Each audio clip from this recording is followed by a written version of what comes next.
everyone, and welcome back to my channel. Today we are doing another Cricut themed video. I asked a bunch of people on my Instagram for any questions that they have about the Cricut. I figured that today, instead of just answering questions and being done with, I could be Cricuting something and answering questions at the same time so you can kind of see what my process is.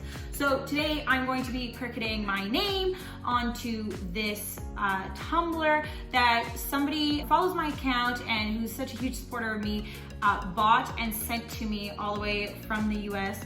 I was very thankful and fortunate because I have been looking for this like crazy, could not find it anywhere, and now that I have it, it's just so special. So I'm gonna put my name on it and that way you can use it for school. Before we get into the actual questions in Cricut making, I just wanna explain kind of like some of the things that I'm working with. This here is the Cricut Explorer 1. It is the model that came out before the Explorer Air 2. So it's a little bit older, but ain't nothing wrong with her. She's perfect, she works great. She's my BFF. And then I'm also using a Mac computer. I do have to use an adapter because the cord here is just for USB 3.0.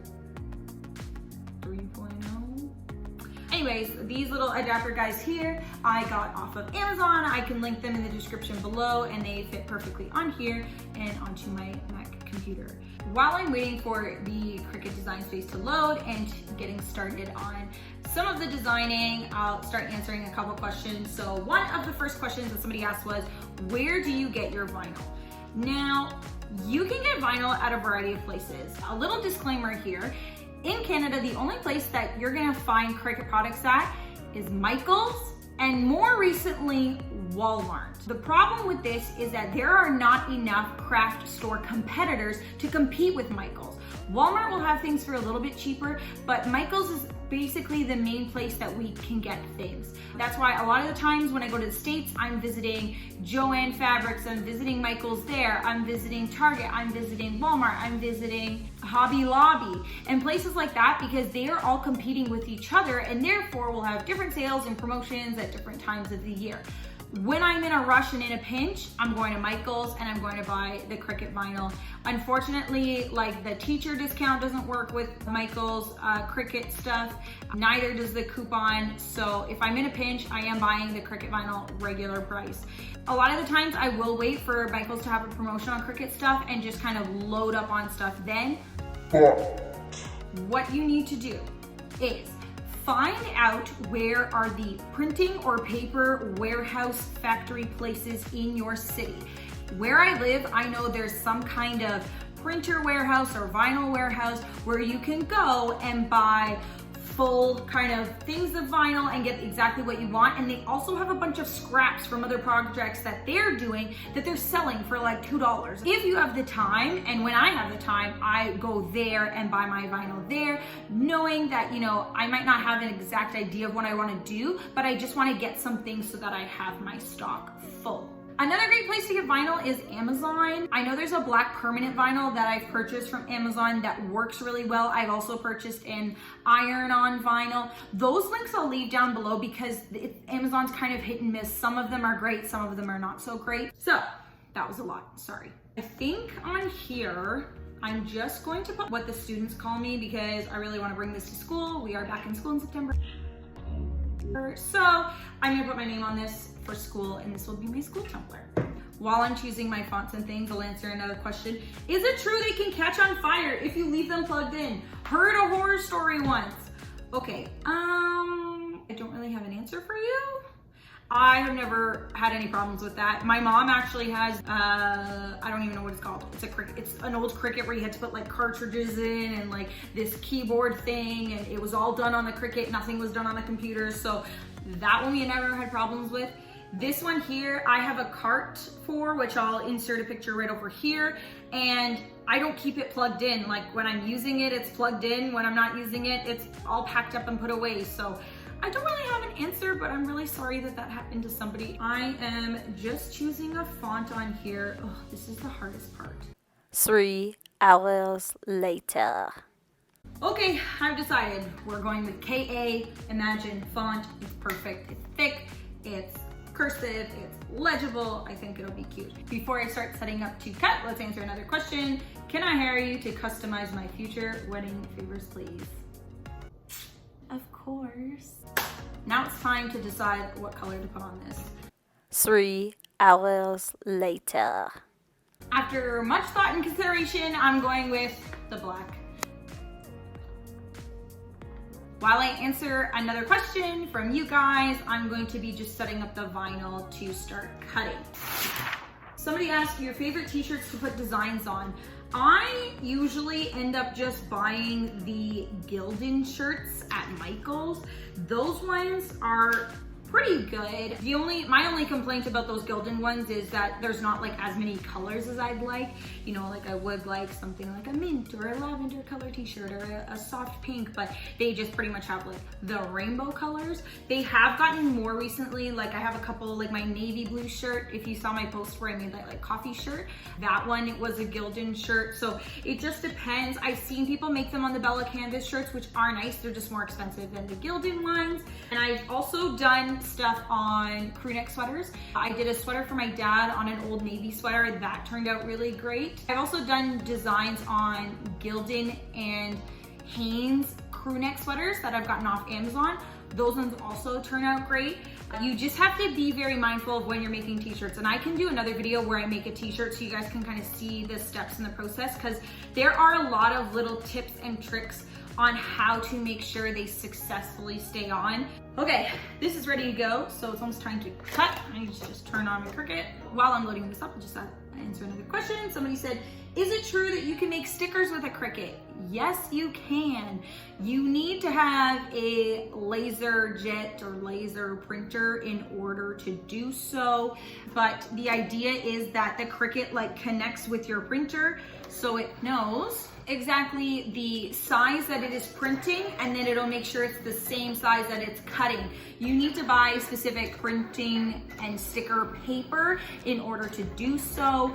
I have bought one of the Cricut brand sticker papers and I really did not like it. I will actually link one that was suggested by Kayla Maid. She is a fantastic Cricut DIY person who's got a blog and everything, and she posts a lot of great like informational videos and things. So I'll link her Instagram and her website down below, because I've drawn a lot of inspiration from what she does.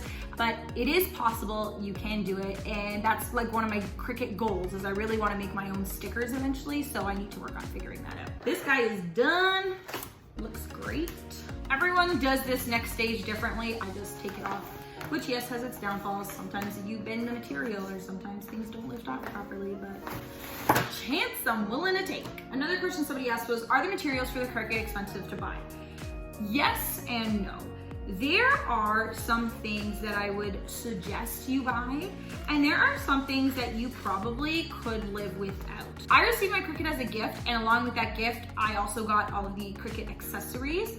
And so the things that you get in like the starter kit are these pair of scissors, this like hook picker tool, this spatula tool, and these tweezers, this flat guy. All of these have a purpose, but do you need all of them? No. It's up to you.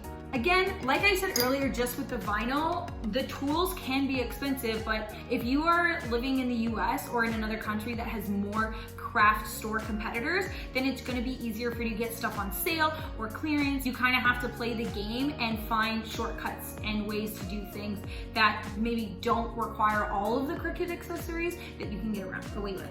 So, another person has said, why are you the best? You're the best. And just to continue on that note, like, I'm not the best. A lot of these things I have learned from trial and error. And so whenever someone I know gets a Cricut, I always tell them, you know, get more vinyl than you need, because you're gonna make mistakes. I rarely do something correct the first time. And even as I'm peeling this, I realized that I forgot to weld the letters. So now they're all cut up. No worries, everybody makes mistakes. Everybody has those days. We're gonna redo this.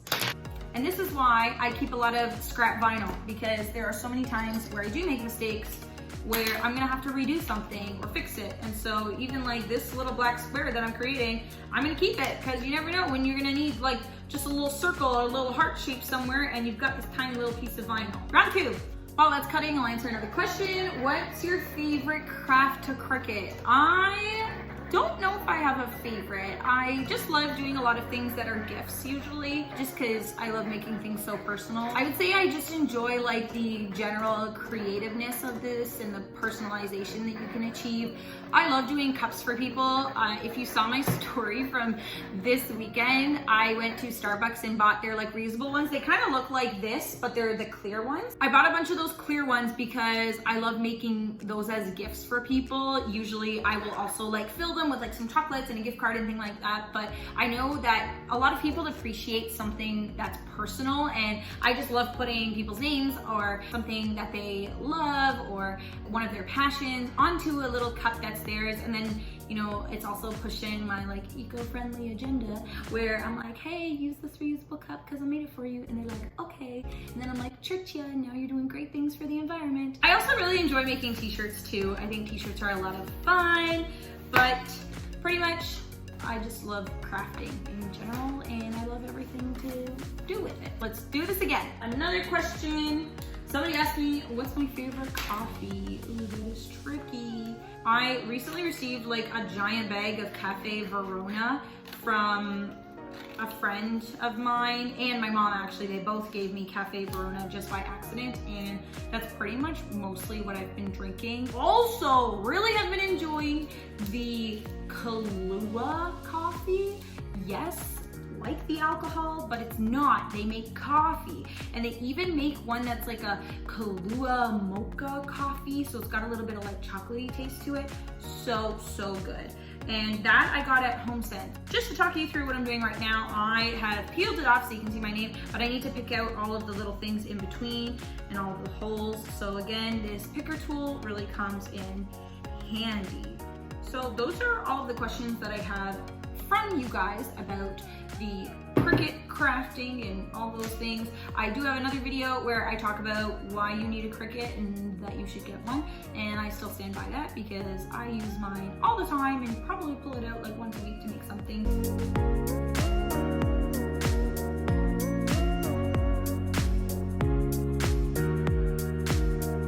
Woohoo! Turned out great! That's it for this week's video. I hope I answered some of your Cricut questions, and if you have any more questions, feel free to DM me on Instagram or send me an email because I'm happy to talk about Cricut. I feel like I have a lot of experience with the Cricut, and I've done and tried so many different projects with it that I really do know some tips and tricks around it. I definitely want to make more videos in the future with, you know, how to use the Cricut design space or tricks on how to make certain things, and, you know, more supplies that you need, because I definitely have some things that are Cricut brand that, you know, I do enjoy, and things that I've just like alternatively bought and replaced. Make sure to leave a comment below if you have a Cricut, what you love about it, or if you want one, what do you want to make with it. And I hope you guys have a great day and a great week, and we'll see you next time.